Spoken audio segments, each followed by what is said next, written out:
jërë ngeen jëf ci seetaan beek déglu bi mbokki xarit yi da leen ak jàmm ci seen émission sorti nag ay bés bile soxlawul présentation wala portrait ndax ki nga xam ne moom lañ ciy dalal macha allah ñëpp xam nañ ko ràññee nañ ko bu baax ci réew mi mu di maître Mame Adama Gueye nekk avocat à la cour président Sénégal bu bees waaye itam coordonnateur national bu POSE plateforme opérationnelle pour la sécurisation des élections maître ma nuyu la dalal la bàyyi la nga nuyoog suñu auditeur ak téléspectateur. Ndeye Fatou maa lay gërëm. di la sant di la dalal bu baax nag di la wax nga dalal jàmm fii ci kër gi di la gërëm si invitation bi di nuyu téléspectateurs yi ak auditeurs yi waaye nag xanaa moom émission moom mënuñu ko commencé te du ma dellu ci suñu tiis bi ñu dal ñun ñëpp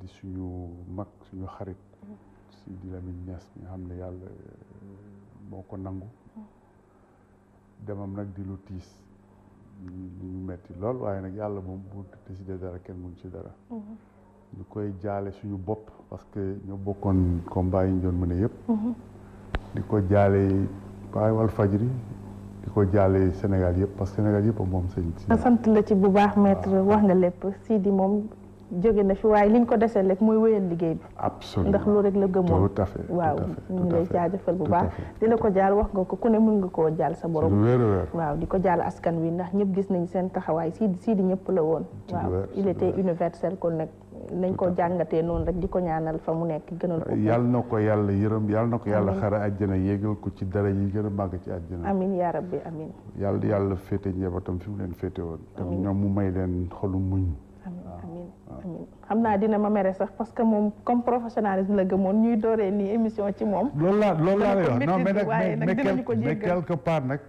dañ ko amel xam naa dina mere dina ne déedéet def leen liggéey bi dañ ko daan defee rek absolument jërëjëf maître ñu dooree ko nag ak actualité bi. POSE muy plateforme opérationnelle pour la sécurisation des élections. waaye man damay ñëw ci PSE. plan Sénégal émergent ñu dooree ko ak 7000 milliards yi nga xam ne tawee nañ depuis Paris mu doon yaakaar boo xam ne dina judduwaat ci Sénégalais waaye itam deuxième phase bi ñu am yaakaar ne dina gën première phase bi wala liñ ciy njort raw foofu li nga xam ne moom la ñuy xaar 7000 milliards yi ndax am nga ci mbégte wala njàqare nga ci am waaw xam nga balaa ñuy wax 7000 milliards yi foog ñu dellu tuuti ci plan d'action prioritaire 2014-2018 parce que plan boobu dafa amoon lu taxoon mu jóg muy ñetti axe transformation structurelle de l'économie capital humain ak institution paix démocratie ñett yooyu nag foog ñu natt ko ñi taxawal PSE seen bopp bañ ko nattee dañ jàpp ne foofu am na ay jafe-jafe parce que transformation structurelle de l'économie mooy soppi bu xóot a xóot économie bi loolu boo leen ko seetloo yéen observateur ngeen yéen journalistes yi wax dëgg yàlla te ñoom sax nangu nañ ko nañ ñu lu bëri des na ci liggéey boobu parce que économie bi 2014 ak 2018 amu fi lu fi soppeeku lu fees parce que économie bi ban économie la ñu am ñu ngi am économie boo xam ne lu ci bëri ci secteur tertiaire la sukkandiku mooy jënd ndax jaay Sénégal dafa mel ni benn marché bu rëy a rëy ñuy importer di jaay rek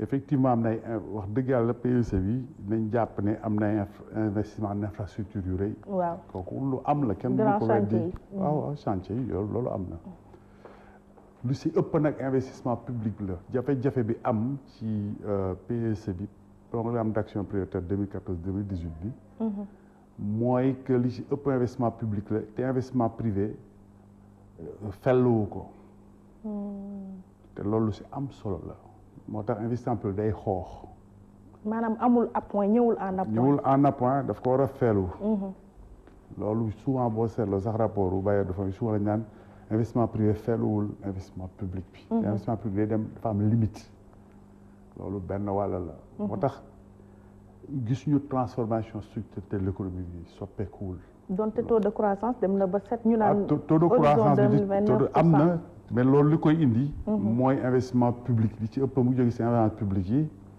ak tamit yenn secteur de service yi nga xam ne mooy télécommunication yu mel noonu te yooyu du ci ëpp services yooyu si loxo capital étranger la nekk moo tax taux de croissance bi chiffre bi ñàkkul solo waaye lépp solo mooy seet est-ce que am na lu mu soppi suñu dundin bés bu nekk loolu nag wax dëgg yàlla boo ko xoolee bëriwul parce que ndóol bi wàññeekuwul xëy yokkuwul donte ñu ngi naan def nañ juróomi téeméeri junni emploi 500 000 loolu nag li tax ma ci sama xel xaw ci tey chiffre bu ñu fi joxe Sénégal yi dañu war a xam ne dëkk yi nga xam ne dafa am démocratie dëgg kuréel yi joxe chiffre yi ay kuréel yu moom seen bopp lañ dañoo indépendant par exemple France am na kuréel te INSEE dañu indépendant dépendre ci gouvernement bi lu ñu wax kenn du ko discuter fii nag kuréel bi nga xam ne mooy joxe chiffre yi ANSD waaw agence nationale de la statistique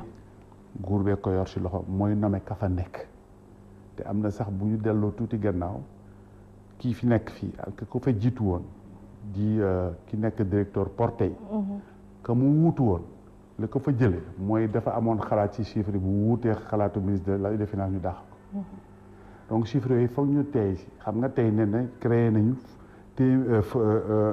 juróomi téeméeri junni emploi te firndeeluñ ko kooku nag dafay xaw a yomb wax waaye ñi nga xam ne ñu ngi ci dëkk bi di fi dund laaj bu ñu laajee xale yi fesul ne. léegi bu ko président de la république waxalee boppam.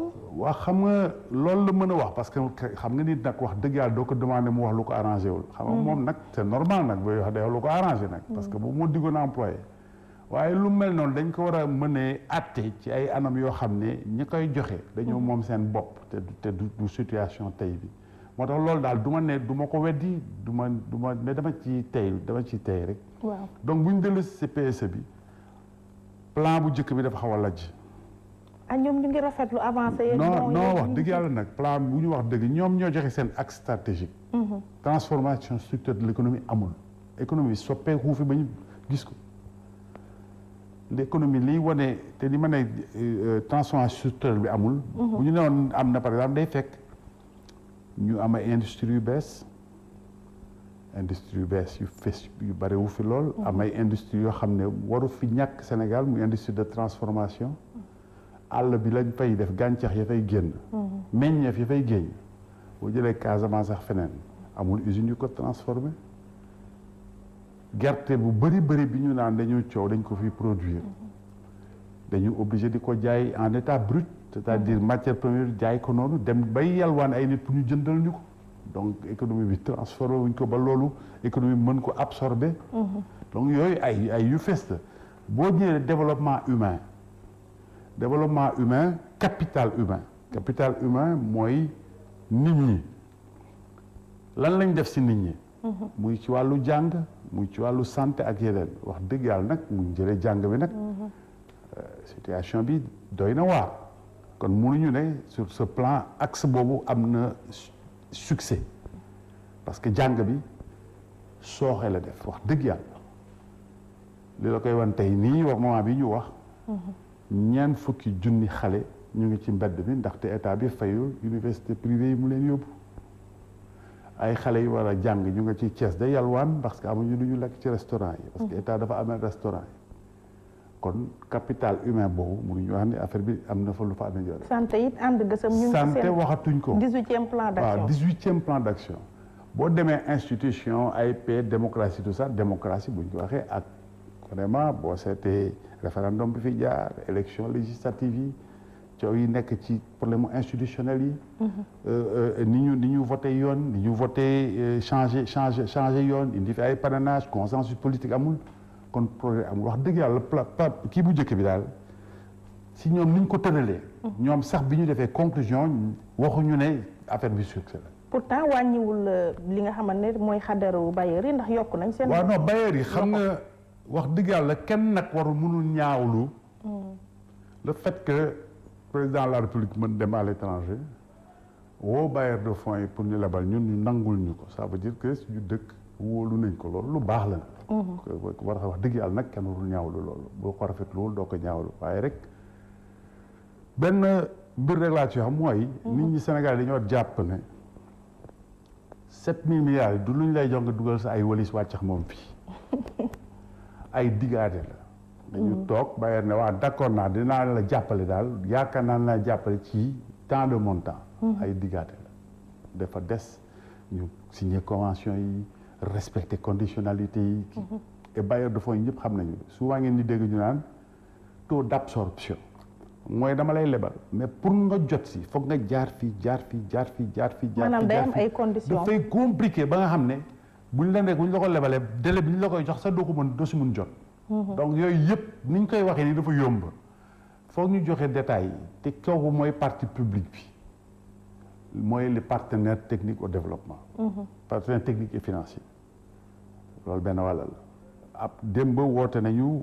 secteur privé dégg guma résultat yi bu baax waaye secteur privé président bu déggee ni mu waxee mooy que secteur privé tontuwul na mu ko yaakaare parce que mu naan fii yi fi dafa compliqué dañu war a simplifier procédures yi dañu war a yombal yëf yi mooy am na message bu mu jot ci secteur privé te ñun xam nañ ko man damay liggéey avocat d'affaires la fii environnement des affaires demeewul noonu ak lu ñu mun ci wax parce que indices yooyu ñuy wax doing business yëpp ay chiffres la rek mais réalité business def affaire fii Sénégal def secteur privé mais parcours du combattant bu jafe-jafe la parce que administration bi du administration buy jàppale secteur privé waaye itam ñu jàpp it lu jëm ci 7 000 milliards bor la dañ koy fay. loolu laa doon bëgg a teg tamit. parce que tamit jël 7 000 milliards am na boo xam ne bor la dañ ko war fay.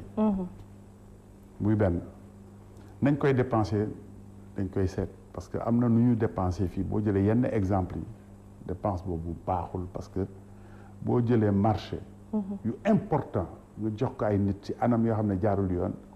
di nga fa fay lu ëpp parce que ña ngi koy jox dañuy am lu ñu delloo ña leen ko jox. jaarale ko suufu table bi. dépense leb boobu baaxul parce que da ngay dépense lu ëpp loo war dépenser. parce que li ko lal moo jubul loolu benn aspect la mën nañ fi jël marché yu bëri muy marché ay sphère ministère yi ñu ko jox ay université Amadou Mahtar boobu chiffre yi ñu wax. yenn saa yi dafay jéggi dayoo leb la te tamit.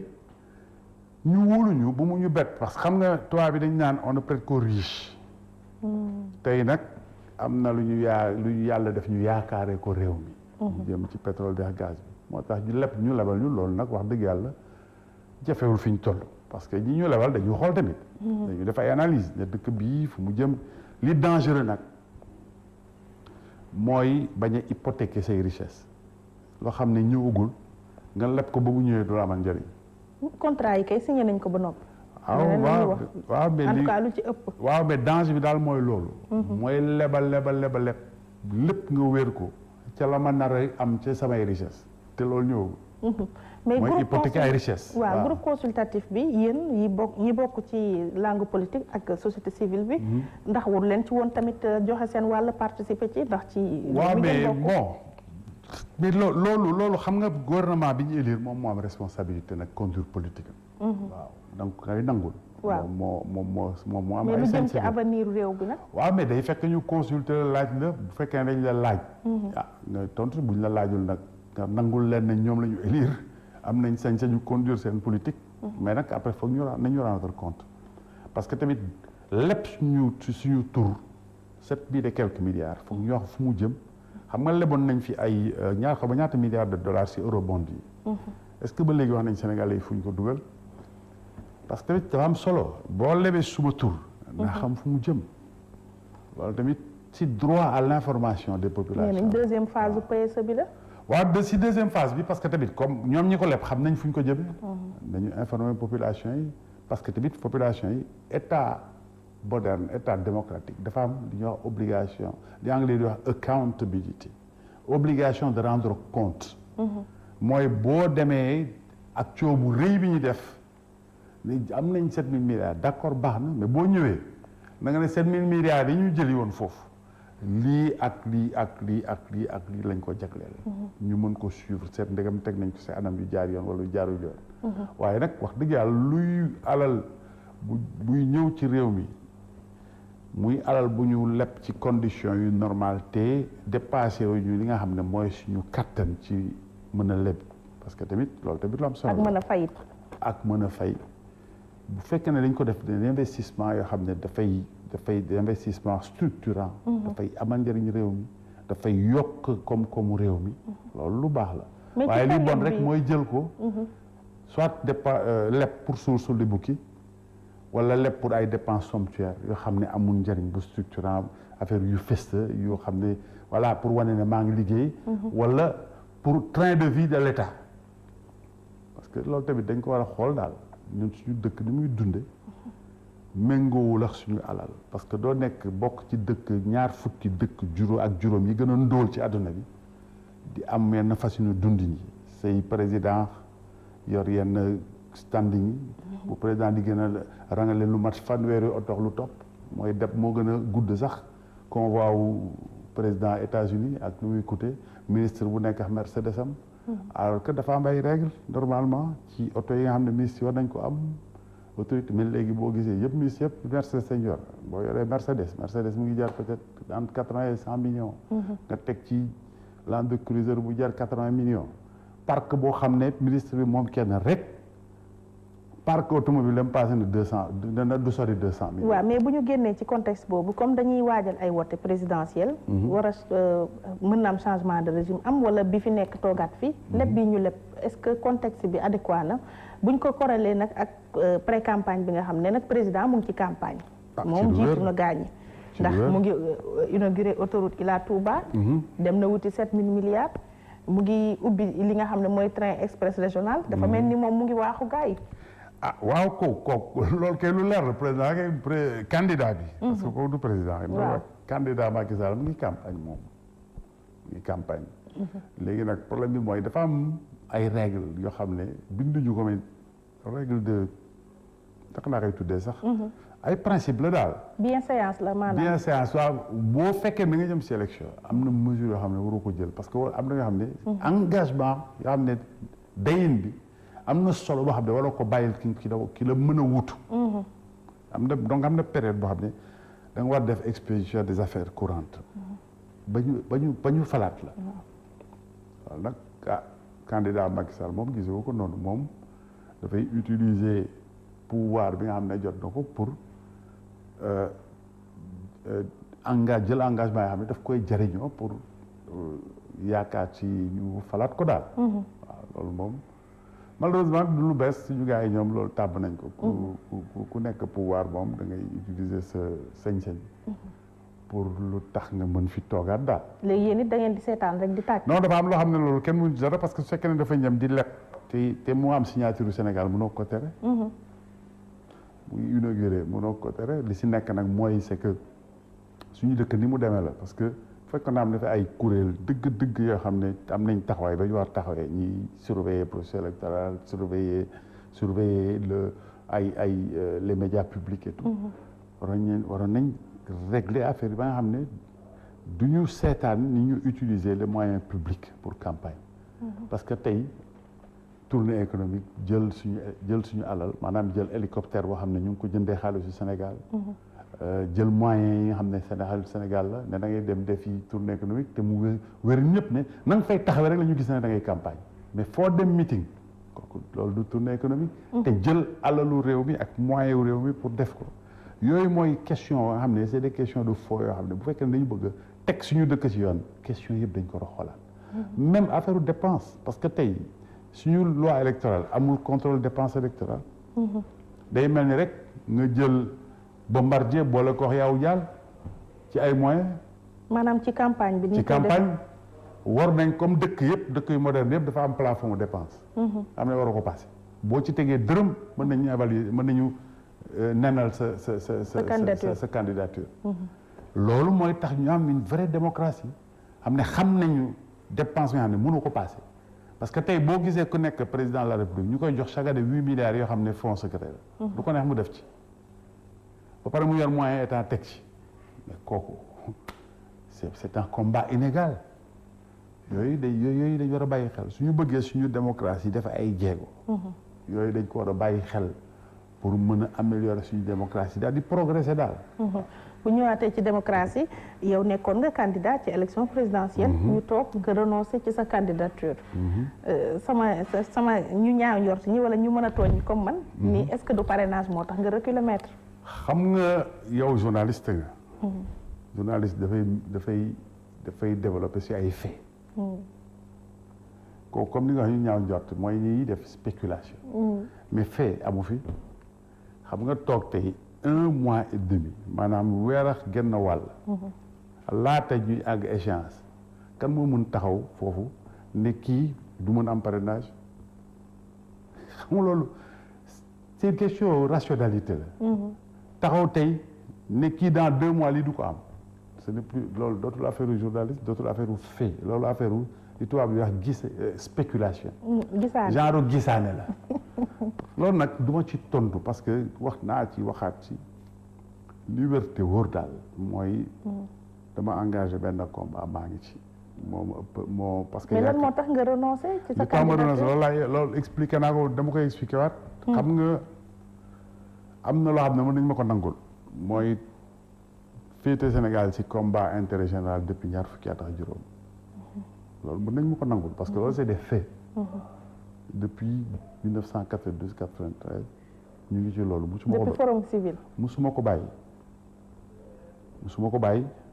musuma ci ut dara musuma si am dara suma temps suma alal ñoo ci dugg kon loolu mën nañ ma ko nangul. mën nañ ma nangul ne gëm naa ne li ma ëppal solo mooy intérêt général bi ñu duggee jëm ci élection yi ma nekk candidat ñu dem ba ci biir damay jël seede wax naa ko sa beneen confrère. bi ñu laata lancé parrainage yi dama dem julli fi benn jàkk génn dajeex professeur Issa Sall bu PUR.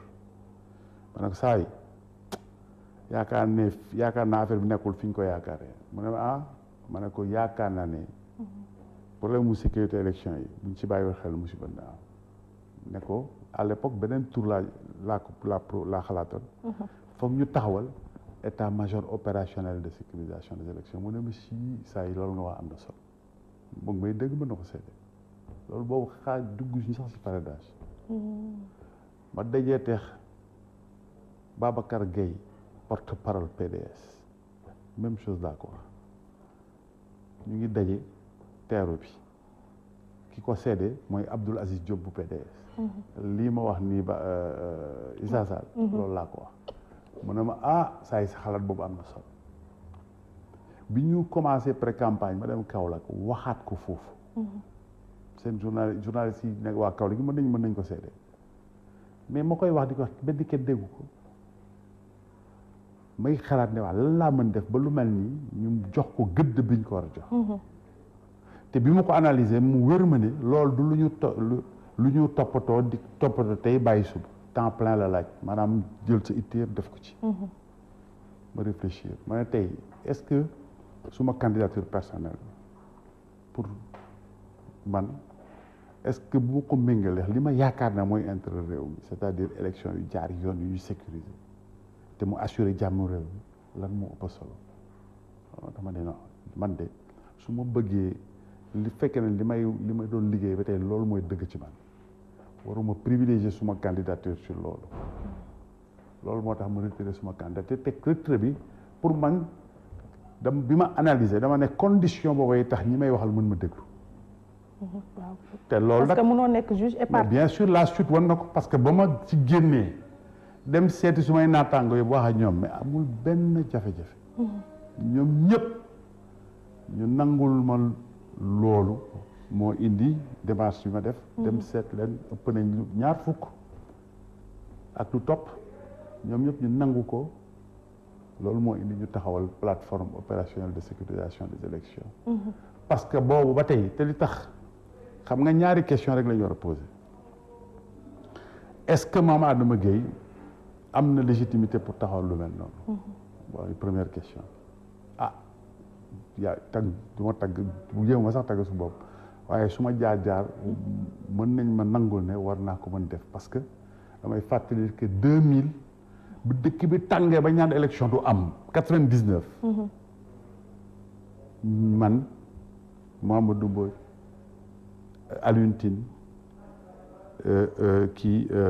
Mazine Ndiaye bu professeur Bouba Diop ñoo taxawal benn plateforme dem seeti Abdou Diouf diggante Palais ak Point dañ ko jaabante ba tey looloo ñu may ñu nangul ñu Abdou Diouf nangu Abdoulaye Wade nangu ñu def benn audit du fichier électoral sous la supervision de la société civile loolu tax élection mën am kon loolu du tey ça fait 18 ans 2000 la woon kon muy benn ñaareel bi 2012 bii assise nationale maa ngi woon ci biir M23 bi tax ba kii Macky Sall bii toog fi maa ngi woon ci biir donc loolu du lu bees mën naa am légitimité bi beneen bi mooy est-ce que loolu am na njëriñ mooy deuxième question te bi ma koy dox ba léegi nit ñi ngi yeew ci mbiru élection yu ñu aar yu jaar yoon ndaxte élection yu ñu aar jaar yoon leer ku nekk jël sa wërsëg loolooy condition wu jàmm réew mi buñ ko deful problème am parce que boo déggee candidat bi fi nekk candidat Macky Sall mu ne man damay jaar premier tour te ñi war xam ñëpp xam nañ sondage yooyu mu fi annoncé xam na ne amul mais tey la ci gën a taxaw kaay ma wax la Ndeye Fatou sondage yooyu mu wax ñi war xam yëpp xam nañ ne sondage boobu mu ne moo ko may 50 taxaw ba ñaata pour amul te xam na ne moom tamit te ñi politique te mu wax ko publiquement analyste ñi politique ñëpp xam nañ bu jaarul premier tour bu demee deuxième tour dana daanu loolu tax mu bëgg a forcer te man li tax ma ne day forcer dama génn ay fee yu ma tegalee nii boo bëggee mën nañ ko reprendre yu wane ne am na lu ñu lal moom sax fa laa jëm ak yow yéen teg ngeen seen plateforme mais moom li ngeen di bañ ba tey la ci gën a nekk muy ministère intérieur Aly Ngouille Ndiaye waaw Sénat bi ña fa nekk changé wuñu leen conseil constitutionnel ña retraité sax moom yàggul semaine bii ñu génn tegaat na fa ñeneen kon moom kay mu ngi déroulé rek waaw mu ngi déroulé xam nga moo tax ñun ñu def xam nga li ñu indi plateforme opérationnelle boobu ci biir lu bari la wundu parce que bu jafe-jafe yi doon am xam nga lu doon am comme politique yi def manifestation wala ñu def recours manifestation yi ñëpp gis nañ ne yombatul recours yi amul njëriñ moo tax ñu ne nañ def plateforme opérationnelle maanaam opérationnel mooy li nga doon wax sànq mu ngi déroulé xam nga dafa def xalaatam ba tëral pexem am lu muy wut boo bëggee def démarche opérationnelle mooy da nga koy tontu ak ay jëf du ay xuloo ak ay kiriku rek da nga koy tontu jëf boo xam ne xalaata koy jiitu réflexion stratégique tëral dimension jëf bi ba pare risques yi li ngay ragal nga def li ñuy wax gestion opérationnelle de risque maanaam li ngay ragal dafay raam jëm si ñag bi nga tëral pexe pour du àgg ci ñag bi loolu mooy opérationnel loolu lu bees loolu la ñu indi mais ci yenn anam ngeen koy defee yéen yoru leen nguur organiser wu leen élection waaw du question organiser élection li mu tëral mooy ay pexe mooy lan mooy par exemple fexe pour que forcing bi dafay am nu mu koy tëralee maanaam nu mu koy solalee yére dafa am nu mu koy solalee yére parce que dafa am ay pexe yu mu tëral yoo xam ne ñu ngi koy feeñal mu jëm ci affaire réseaux sociaux yi même bu voté loi bi waaye sàcc sabar yomb na foo ko tëggee jafe parce que réseaux sociaux yi dañu génn loi boo xam ne garde soo te dalal na xel dañu réguler waaye xam nga bu fekkoon ne dañu dégloo tubaab yi naan les engagements de nan les promesses n'engagent que ceux qui y croient waaw kon loolu wax la rek ñu jël loi boobu jox sañ-sañ koo xam ne Walfadjri xam na ko ARTP ka nekk foofu fàtte yow yaa doon animé bu mu ñëwee day tëj foofu waaw le 20 mars waaw kay moom lañ ko jox sañ-sañ boobu waaye buñ ko waxee ba ñëpp dégg ko ba ñoom tey ñaan non duñ censuré kii ba tey xam nga loolu problème wax nañ ñëpp dégg leen bu ñu toogoon ne tekk waxuñu si loolu bu ñu xëy ne réseau bi de tey fonctionné wul tey de li ñu envoyé demul kii loolu benn la ñaareel bi mooy seen ñoom ni ñu kii moo presse publique lu fi musul am directeur RTS responsable APR directeur Soleil responsable APR directeur APS responsable APR kenn musul gis loolu. waaw mais liggéey bi moom noonu la mës a demee état la fi. waaw mais façon bi moom kenn musul gis bi ñu teg si nag ñi nga xam ne kuréel bii diggaaleex média privé bi ñu jox ko koo xam ne nangul na leen lépp loolu beneen anam la ñu joxoñ benn mu tuuma teg ci baaraam mooy. ñu xëy ñu ne dañ dem jënd ay gànnaay yu xarañ. ñu tudd ko anti-émeute mooy gànnaay yi ñu jël pour dal ci population yi. bu manifestation am. waaw pour manifestation. jëm élection lu ana alal bu ñu jël di ko def foofu te maa ngi ko lay waxee sànq ñeent fukki junni xale ngi ci mbedd bi parce que fayuñu institut privé yi. ñu jël alal di ko dem di ko jëndee ay gànnaay pour lan moo tax ñu joxoñ ci baaraam tuuma te loolu ñun nañ ci def ay démarches. danañ adressé wu les autorités de sécurité neen ñun. ay citoyen yi amu leen droit jàppale pouvoir parce que dafa bëgg a réduire te tegu ko ci yoon dañ leen di interpeller kooku beneen démarche la loolu ci seen plateforme bi yooyu yëpp dañuy def ay pôle de compétence maanaam ay ñu xarañ la ñu dajale ci ay pôle muy communication système d'information lépp lu jëm ci informatique expertise électorale organisation et logistique parce que da ngeen def gouvernement parallèle rek. bu gouvernement pexe parallèle tudde ko noonu la neex rek par exemple tey ñu ngi tëral liggéey. pour que bés bu élection jotee bureau yëpp am ñu fa taxawal yenn candidat. daloon na leen législative yi. lu ci boobu amul parce que boo laaloo amuloon organisé wu loon. kon kay mën naa jàpp loolooy différence bi seen kuréel bi Sénat bis kon. non du Sénat bis ñun daal nañ taxaw loo xam ne. danañ def ay pexe ba mbiri jaar yoon.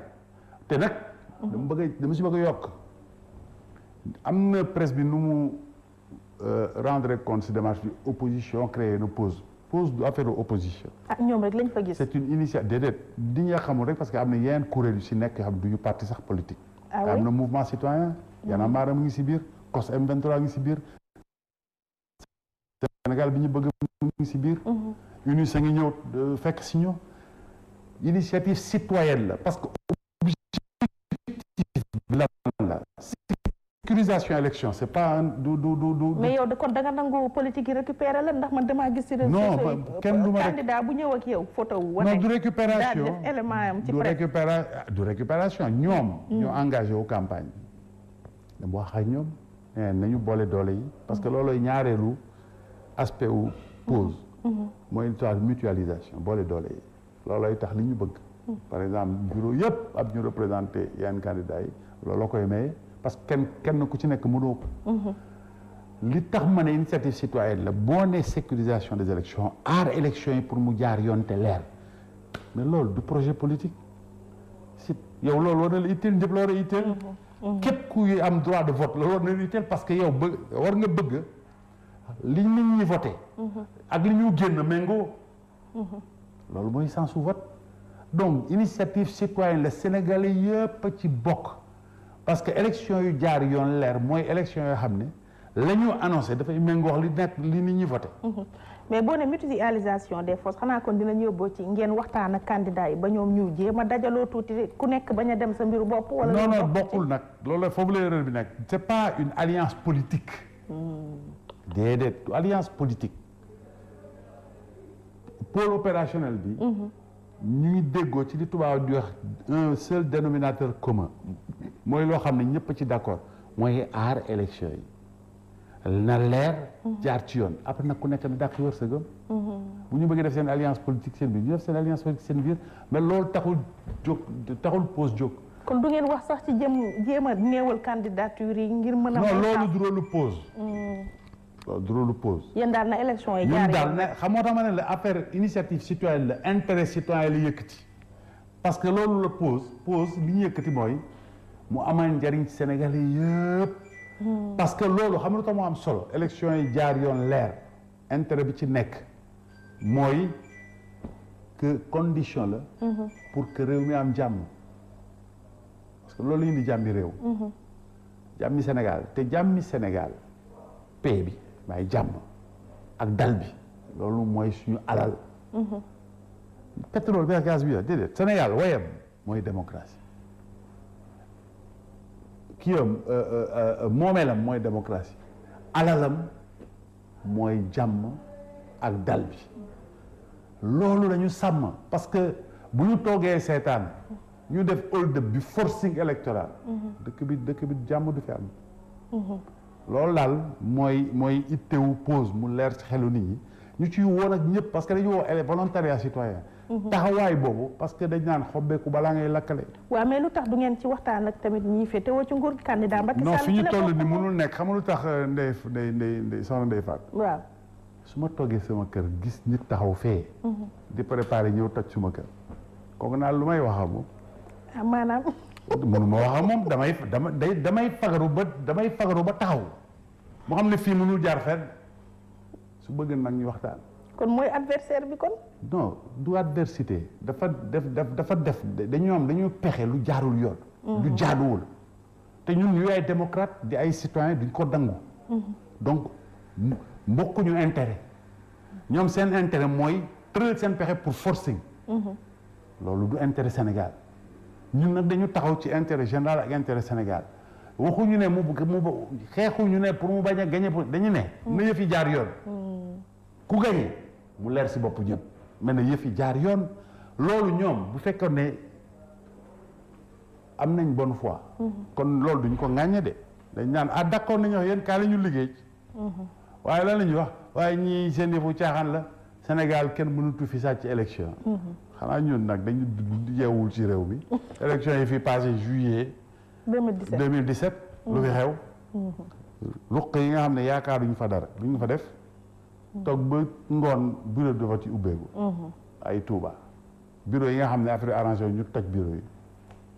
Dakar ñu def fi seen ordre de mission ba renversé majorité.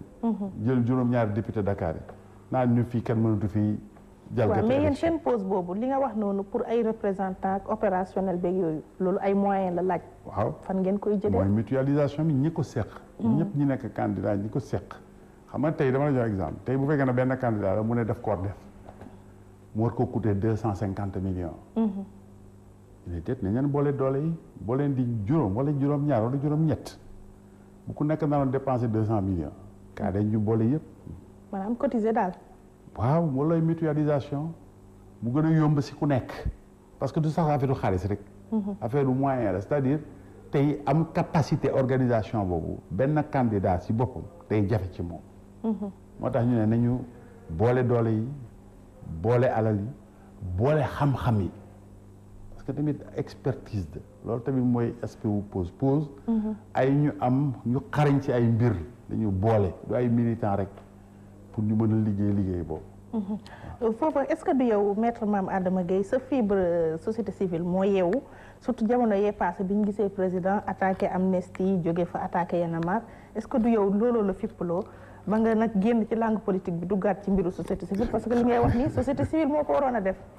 waaw mais xam nga comme di wax on ne se change pas man nit ñi man xam nga de nekk candidat taxul nekkatoo société civile yoon moo may nit nekk candidat indépendant. mais suma fibre. loolu la te loolu moo lay wante tamit dafay firndeel liñ naan ay pexe la ñu tëral pour hold up élection yi. parce que tey lan la ñu jëm képp ku ñu yaakaar ne bu jalgate amee di nga wax rek ñu jëm la tëj sa gémmiñ wala sonal la coono bi ñu teg Y'en a marre bi loolu la. parce que jàpp nañ ne Y'en a marre bu amul lu jaadu kii danañ encouragé ni ñu jëm jël seen carte danañ fexe ni dañ leen waroon féliciter. si loolu ñu def parce que c'est du travail d'intérêt public service public la parce que financement yi ñu leen jox ñu dem ci àll bi di conscientiser nit ñi dem leen jëli seen carte dem leen voter mais c'est du service public lañ leen war a encourager. mais comme xam naa ne ñii ñu mobiliser ñoom bu ñu taxawee ñoom duñ ñu voter loolu tax ñu dal si foofu Y'en a marre moo tax gis nga mooy li nga doon wax sànq nga ne lu tax demu leen certificat parce que waruñu manifestation bonne foi. moo tax kooku du neex a waxal te tamit dañu jàng ci li passé koo xam ne chaque fois ruse naxaate arrangement boo ñëwee ñu waxtaan ak yow tuuti balaa ñu pare ñu teg ko fële ñun loolu dañ ci jàng. moo tax jël démarche bi ñu jël waaye nag du démarche ci xuloo du démarche ci xeex dafa am lu ñu seetlu loo xam ne rafetul ci Macky Sall. mooy lan si Macky Sall moom moo ñu nar a yóbbu élection yoo xam ne amul déggoo amul diisoo ba déggoo. li tubaab yi wax consensus ci Abdou Diouf amoon na ci Abdoulaye Wade amoon na ci moom lañ nar dem élection du am diisoo ba déggoo rafetul ci moom moo tax ñun du xuloo du xeex. waaye loolu du lu bees parce que dialogue pouvoir opposition biñ ko rompre du tey. non mais à l'époque diggante Diouf ak Wade. ñoo lay jox exemple 2000 dafa tàngoon jër. terewul à un moment ñu am conscience. temps carte israélienne. Abdoulaye ne duma dem élection ak carte israélienne mu tàng jër ñëpp ne dëkk ba day tàkk ñu koy dox di ko dox ba mu am consensus. loolu amoon na loolu lu rafet la. Ablaye Wade ak luñ ko munti wax bi mu tàngee 2011 def na concession. jël koo xam ne bokkul ci partem dénk ko organisation élection yi. Cheikh Gueye. mu ngoog Macky Sall ñu yaakaare woon mooy changer réew mi def rupture yi moom moo gën a indi jafe-jafe ñooñu li mu doon xeex yëpp moo le contraire lay def moo fi taxawoon di wax Ousmane Ngom warul organiser élection yi. lu nekk wax na ko ci loolu tey mu ne hors de question ministre mooy organiser élection yi te ministre boobu moom moo disqualifié boppam. xam nga tey tubaab di am ay conflit d'intérêt maanaam ay intérêt yu juyoo yooyu sax mën nga ko xeebem waaye bii moo ko waxal boppam mu ma ne man danaa fexe pour suma candidat gagné premier tour. kooku moo génn boppam ci sañ-sañu organiser élection parce que tamit. élection même boo faree am na loolu wane waaye boo xësee wane di nga nag nangul ñi nga ko seqal ñu ne sëñ bi yow mënu dootuñu doyatoo ñu waaye nee na moo koy te comme ni moo koy waxee man bokkuma si ñaan nañu change ministre de l'intérieur parce que ministre de l'intérieur ministre souveraineté la ministre bi du élection rek fa nekk président sañ na ne man nag sama ministre ku mu wóolu laa koy def kooku sañ na ko waaye nag mën nañu xel jàpp mën na jàpp ñu jël wàll bi nga xam ne ci ministre de l'intérieur affaire élection la dénk ko kuréel boo xam ne dafay moom boppam mu organiser élection moom mu garde ministre de l'intérieur loolu élément consensus la tey li gën a encore gën a tey xelu nit ñi di dëggal li ñu doon ragal ci élection yi tey nee nañu dañu def carte électorale bi dañ koy modifier pour mu leer mooy que danañu tas yenn bureau yi par exemple bu doon benn bureau ñu tas ko ñaar jël bii déplacé ko yóbbu ko fële. loolu ne nañu dana dal si loo xam ne li gën a yées mat na juróom benn téeméeri junniy nit.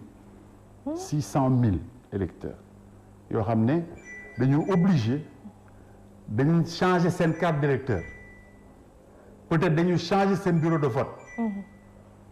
à 2 mois et demi d'élection loolu leerul parce que loolu moyen la pour décourager nit ñi ñu voter bañ a voter ji wàcc taux de participation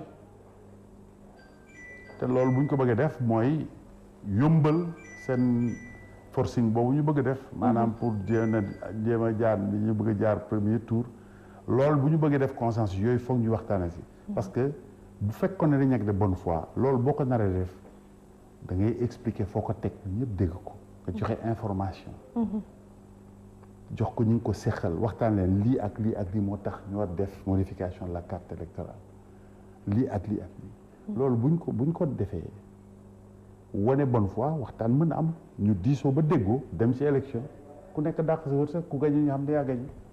mais pose kon xanaa waxtaanul ak opposition bi ak seen manifestation yi gis nga 21 beeg yooyu ñoom it ñu ngay def seen ay démarches. di def seen waaw mais ñoom seen responsabilité politique la parce que ñun. bara technique la ñu en fait. c'est pas loolu ku nekk xam nga li tubaab di wax division du travail.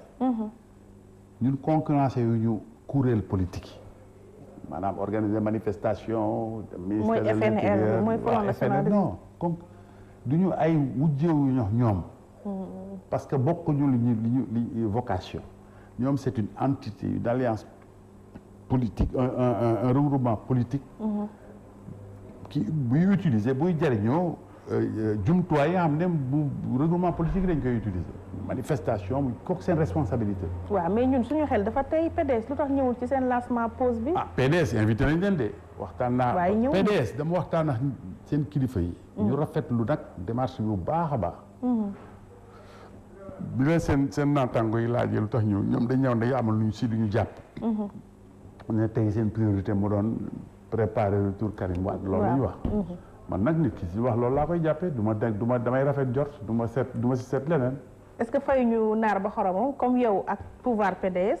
amu ngeen benn moment déggootu leen woon ci lu bëri. te PDS am na benn instant bi mu bokkee ci opposition yow da nga retiré wu woon ci yenn organisation yi. est-ce que du ñoom it loolu lañ topp ba tey. waxu du loolu lañ ma wax de.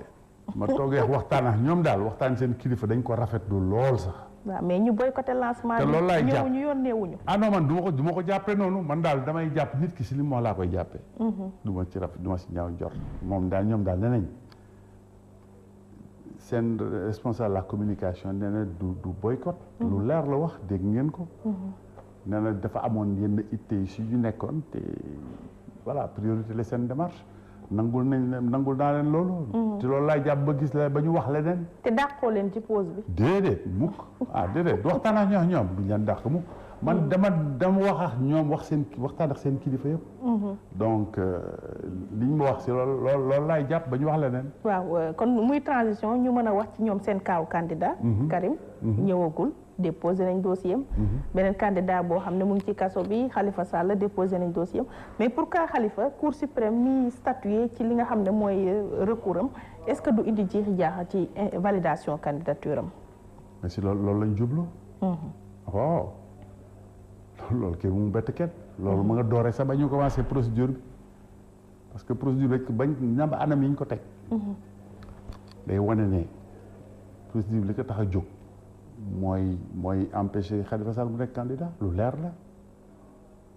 la te waaw mais yow en tant que avocat maître li ñu ne procédure boo xam ne bu doon respecté nañ norme yi janvier sax teel na pour ñu tenir audience bi buñ ko defee décembre mais bu wér a wér mbir mi mi ngi commencé je crois février 2017 waaw tey ñu ngi décembre 2018 matagul ñaari at lépp mën sotti te man avocat la man am naa maa ngi liggéey ci avocat fanweeri at ak juróom benn xam naa procédure lu muy duré yenn saa yi diggante tribunal ak cour d'appel ce dossier mën na fa tëdd ñaari at diggante tribunal ak cour d'appel rek fii dossier bu complexe comme nii juróom-ñetti nit nekk ci biir ñu jaarale ko instruction enquête préliminaire police instruction jugement appel Cour suprême décembre ñu bëgg ko àtte mais bu ñu nax kenn waaye mbir mi politique ko lal justice bi dañ koy mbubboo pour gàllankoor candidature Khalifa Sall lu leer la wax te jaaduwul rafetul suñu justice programmation bi ñu def 20 décembre bi c'est un te jaaduwul ñun xamante nañ te dossier boo xam ne Cour suprême pourvoi septembre décembre ñu ne dañ koy àtte foofu dossier di fa tëdd ay at dossier yaa nga fa lu tax ñu seppi benn dossier yàkkam ci àtte ko parce que ñu ngi jëm ci ay élection tey dañuy soxlu arrêt boobu pour ñu ne kii Khalifa Sall dootul mën nekk candidat loolu mooy firndeel loolu ci hold up bi la bokk parce que hold up ci la bokk hold up mooy ñi ma yaakaar nañ ma gêné ma gàllankoor leen yombal mbir mi sama côté mooy comme ngay hold up rek ka nga fay fekk da nga koy ngalab takk tànk yi takk loxo yi teg ko fee pour yombal sa hold up loolu mooy situation bi Sénégal nañ ci yow bu ñu ndax suñu bopp ñun xamante nañ ñëpp xam nañ avocats yi xam nañ magistrats yi xam nañ ne procédure bu mel ni ak ni mu gaawee musul am fenn kon même bu ñu defee rabat d'arrêt it gëm nga ne balaa ñoo def publication liste yi waaye waxuma sax rabat d'arrêt rendre arrêt si conditions yi moo jaarul yoon de toute façon bu kenn nax suñu bopp man du ma si sori damay déglu ba ñu pare waaye ñaaw naa si njorto trop ak procédure boo fi mun tudd te Sénégal yi nañ xam ne teguwul ci yoon ak lu ñu mun ci atte programmation yi moo wane ne dara jaarul yoon donc bu programme wane mu jaarul yoon fan nañu mën a yaakaar ne nañ ko teg ci yoon. léegi yéen nitu yoon yi nga xam ne produit de la justice ngeen ban taxawaay ngeen ci war a am. man du lii xaaruma woon lii xam nga tey la nit ñi di soog a yeewu affaire justice parce que dafa laal ku mel ni Khalifa Sall man ñaar fukki at a ngi nii ma ci wax. kenn dégluwuma depuis kañ laay wax si affaire justice. ma damay fàttali 2010 saa ko fi wax cour rentrée solennelle des cours de tribunal kanam Ablaye Wade. mu dal suma kaw tey ñu bari di wax di défendre Khalifa Sall boobu man défendre ñu ma. donc man du lu bees tamit corruption ci magistrature. mais bien entendu man wax naa du justice lu nekk laa ci wax donc man du lu bees si man. xanaa si nit ñi la bees.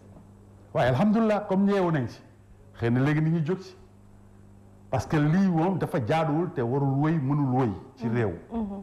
bu wëyee ci réew rek musiba am parce que justice mooy xolu réew mooy point d'équilibre mooy tax dëkk équilibré. bu juste jengee rek lu nekk ba xajja ci réew.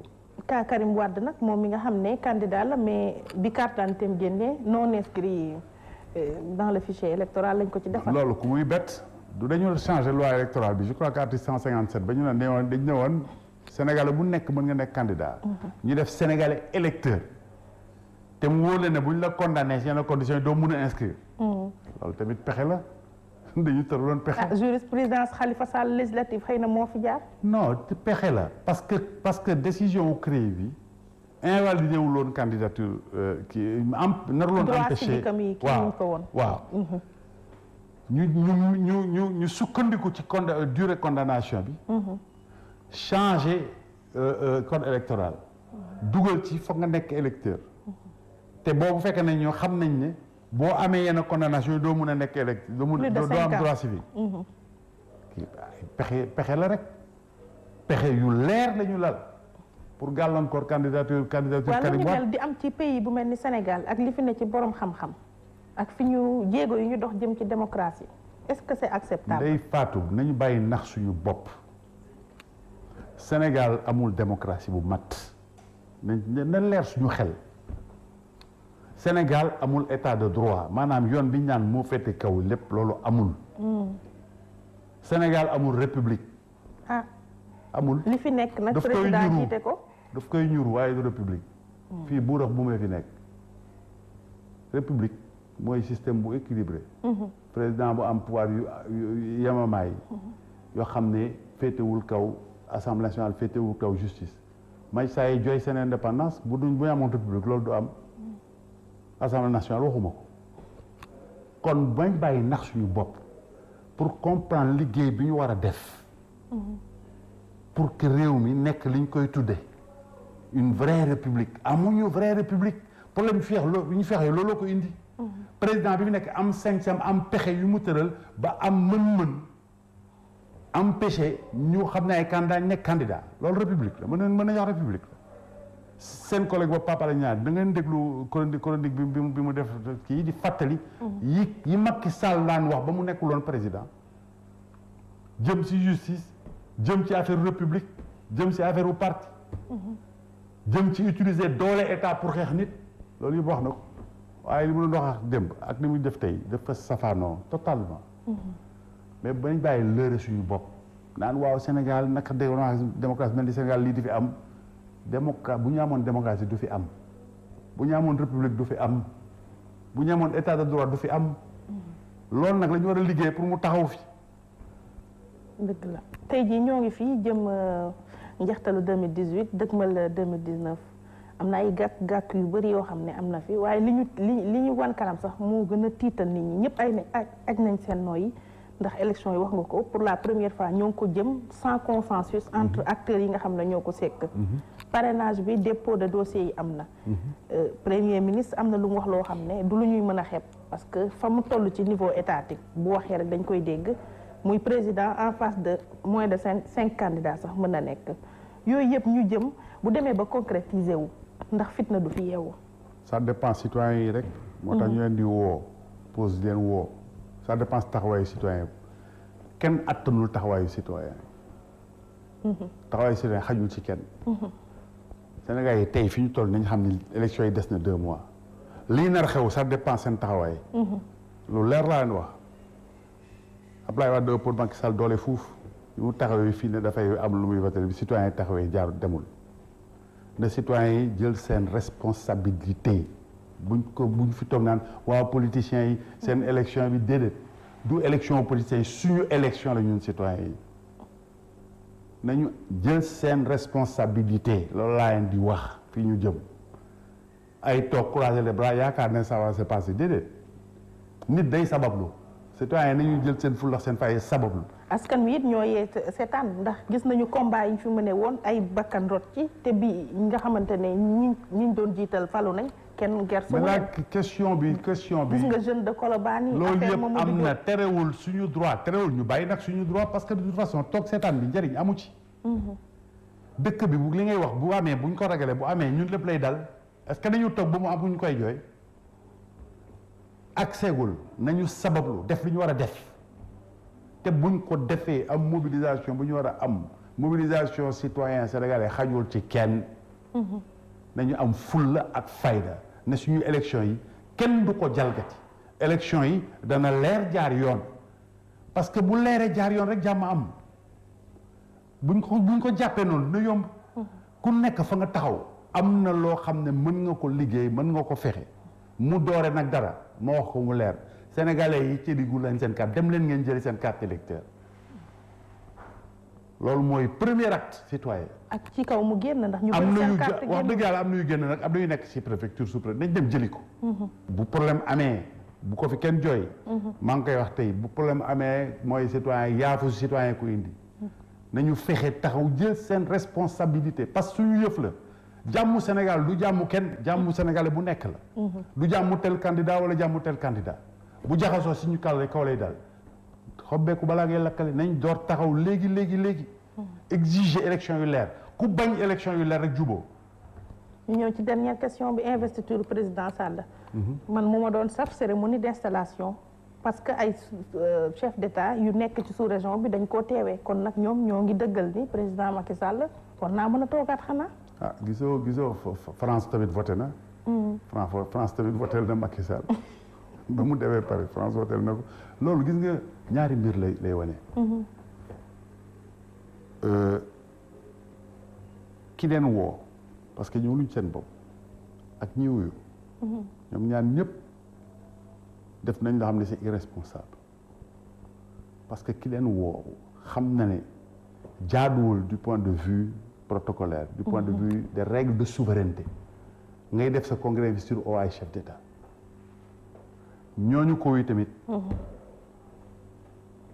def nañ preuve d'irresponsabilité parce que li ñu def immixtion dans les affaires intérieures dañu dugg ci mbiru Sénégal te seen yoon nekku ci bu ñu élire président nga ñëw taxaw kooku diggante état la kenn waxu ci dara waaye am sañ-sañ wuyu ba pare am sax ku benn président Alassane Ouattara di def déclaration pour soutenir c'est irresponsable inadmissible inacceptable. kon boo déggee immixtion la muy wax ak candidat bu mel ni Cheikh Hadjibou Soumaré pour mu renoncer à sa candidature kon looy waxati. waaw mais immixtion la loolu yëpp immixtion la nañu génn seen loxo si suñu affaire Sénégal.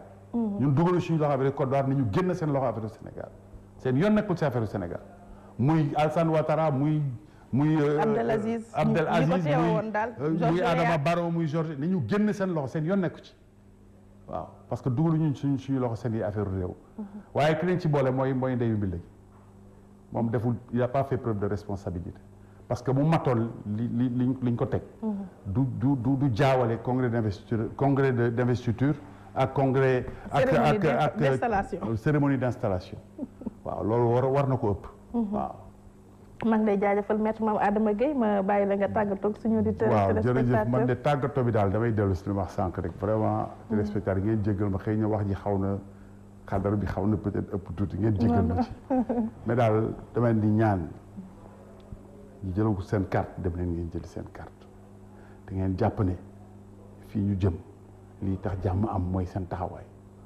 ku nekk na am taxawaay ak fulla ma fayda sàmm élection yi sàmm élection yi du sàmmal élection wu tel candidat ou tel candidat mooy sàmm élection wu Sénégal mooy sàmm njëriñu Sénégal élection yu jaar yoon élection yu leer élection yu jub mooy condition yi tax jàmm ak dal mën am te jàmm ak dal mooy suñu alal nañ ko sàmm jàmm moo gën a yomb ñàkk jàmm di ko wutiwaat. jërëjëf maître ñu lay jaajëfal. merci beaucoup jërëjëf. di jaajëfal auditeurs ak téléspectateurs yi doon teewlu seen émission gërëm sama xalifa El Hadj Saliou Bey mi aajowoo lépp ci wàllu réalisation bi duñu fàtte Seydou Yadd oustaz Assane Diouf Pape Maguette Gueye ñu ngi koy gërëm bu baax mbokk yi jàngeen jëf jox leen rendez-vous beneen ay bés ci beneen émission sortie incha allah.